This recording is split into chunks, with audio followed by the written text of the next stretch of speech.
prepare to plumb the depths of Sea of Thieves' upcoming adventures. Thank you, Benny. Joining me now is Mike from Rare. How are you, mate? Very well. What a show. What a show. It was amazing yesterday, wasn't it? And one of my favourite parts of the show yesterday was the Sea of Thieves trailer. Yeah. So much good stuff to unpick in there. But Indeed. The one I want to ask you about first of all is, are we really going to be attacked by rogue AI skeleton ships? Yes, you are. So a new threat coming to the Sea of Thieves world.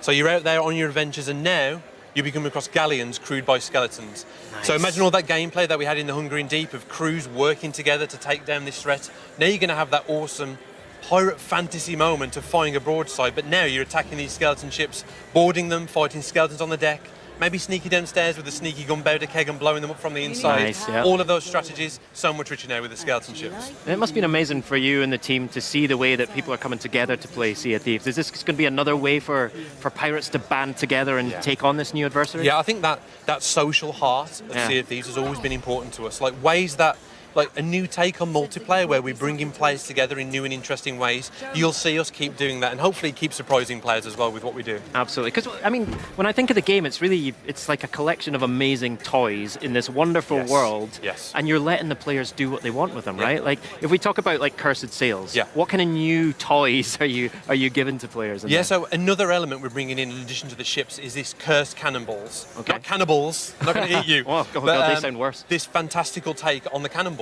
So these magical cannonballs that bestow status effects on ships on players. Right. So you could find these out in the world. In terms of the lore, they're brought in with the skeleton ships. It's almost like this mystical threat that's come to the Sea of Thieves is carrying these cannonballs with them. And from that point, they can be found in the world. And they've got status effect like the ballast ball that makes ships heavier, pulls it down in the water to make the holes on the middle deck fill with water.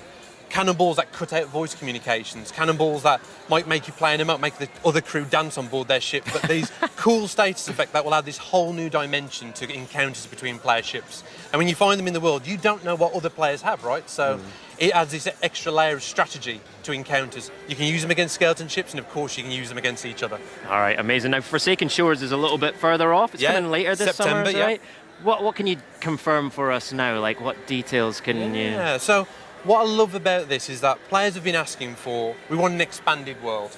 And Forsaken Shores is us giving that to players, but also making amazing strides with kind of the gameplay of the islands. So this is kind of an area that's geologically unstable. You know, it's a land of fire and ash. Okay. So the scenarios we're talking about here is you going onto an island, you're there to do this epic voyage. You've stocked up your ship, you don't start there, but you're sailing into this perilous sea called Devil's Roar, which is this new world region we're adding with Forsaken Shores. Excellent. And the idea here is that it's geologically unstable, so you go on adventure, you feel a tremor in the ground, and then you look to the crater, you see a black plume of smoke, and you can have a volcanic eruption at any moment. Wow. And that will spew out kind of hot rocks that can land down on players, land and damage the ship. And with that, we're bringing in the rowboat. Okay, the pirate perfect, fantasy. yeah. So the rowboat, you could anchor your ship away from the islands and row yourself in.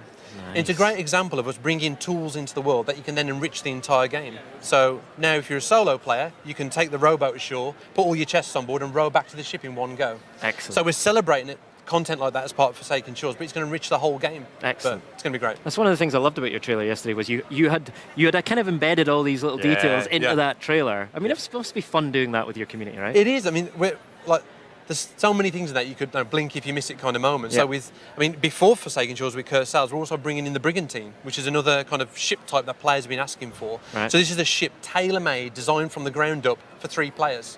So people who want that kind of big ship experience, but they've got a smaller group of friends. Yeah. This is a 2-mast ship.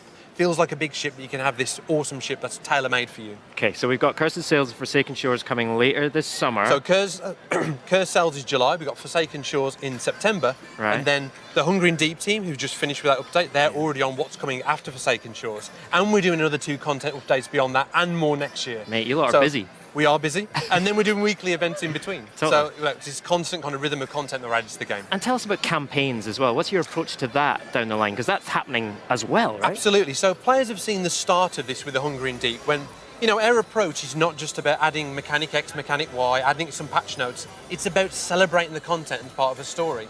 So players saw that with Merrick in the Hungering Deep, where we've wrapped this kind of quest line around it. Gives players a tour of the content, allows us to showcase what's great about the speaking trumpet, you know, show it off in a cool context.